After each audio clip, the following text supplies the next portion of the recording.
បើកតកបាវីដេអូមកបងប្អូនប្រកាសជាដឹងហើយថាខ្ញុំធ្វើម្ហូបអីគេថ្ងៃនេះជំរាបសួរសួស្តីពុកម៉ែបងប្អូនជាទីស្រឡាញ់ទាំងអស់គ្នាមិនថានៅក្នុងស្រុកឬក្រៅស្រុកទាំងអស់ដែលបានមើលវីដេអូរបស់នាងខ្ញុំថ្ងៃនេះខ្ញុំមកឆា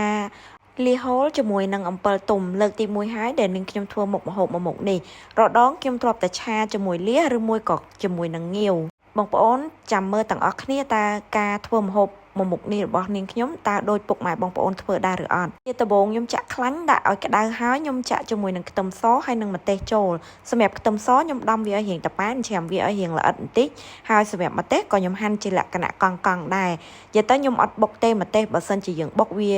លក្ខណៈថាហឹរខ្លាំងណាពេលដែលខ្ញុំឆាខ្ទឹមសជាមួយនឹងម្ទេសរៀងឡើងឈ្ងុយក្រហមហើយខ្ញុំក៏បន្ថែមជាមួយនឹងស្ករសម្លឹកព្រាកន្លះកូរវាឲ្យរៀងឡើងជើងក្រងតិចទៅបន្ទាប់មកខ្ញុំក៏បន្ថែមជាមួយនឹងរ៉ូឌីហ្នឹងគឺយើងដាក់មកលព្រាទូចអញ្ចឹងមកពេលដែលយើងដាក់រ៉ូឌីហើយធ្វើការកូរវាបន្តិចបន្ទាប់មកខ្ញុំក៏បន្ថែមជាមួយនឹងប៊ីចេងចូលបងប្អូននិយាយទៅសម្រាប់គ្រឿងគឺយើងលៃលកទៅតាមរសជាតិដែលយើងចង់បានពេលដែលដាក់ប៊ីចេងហើយគឺខ្ញុំចាក់ជាមួយនឹងទឹកត្រីចូលបន្តិចទៀតបងប្អូនហើយជាចុងក្រោយគេ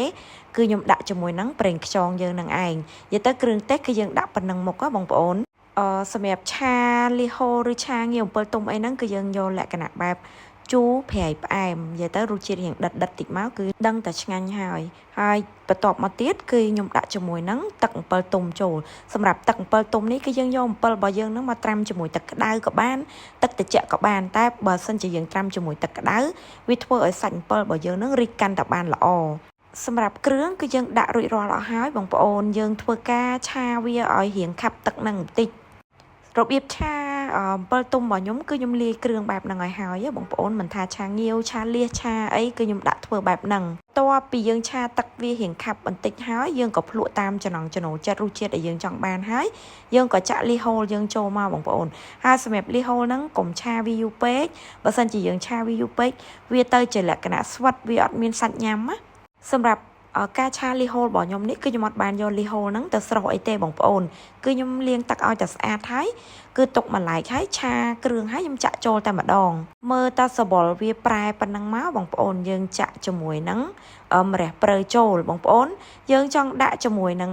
ជីអំវងអីក៏បានដែរអាហ្នឹងគេហៅថាឆាអំពិលទុំដាក់ជីនឹងវងតែអានេះគឺខ្ញុំដាក់ជាមួយនឹងស្លឹកម្រះព្រៅបងប្អូនឆារបស់យើងគឺងាយស្រួលទេវាអត់មានអីពិបាកទេសំខាន់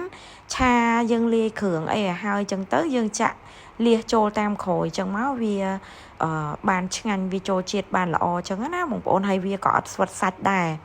ឥឡូវមុខម្ហូបរបស់យើងមួយមុខនេះគឺបានឆ្អិនហើយបងប្អូនញ៉ាំបាយក៏បានញ៉ាំជាមួយជាអីក៏បានដែរវីដេអូរបស់ខ្ញុំមានតែប៉ុណ្្នឹងទេបងប្អូនបើមានការខុសឆ្គងអីសូមអធិស្ឋានអភ័យទោសឲ្យនាងខ្ញុំផងអរគុណពុកម៉ែបងប្អូនជាទីស្រឡាញ់ទាំងអស់គ្នាដែលបានតាមដានវីដេអូរបស់ខ្ញុំបាយបាយ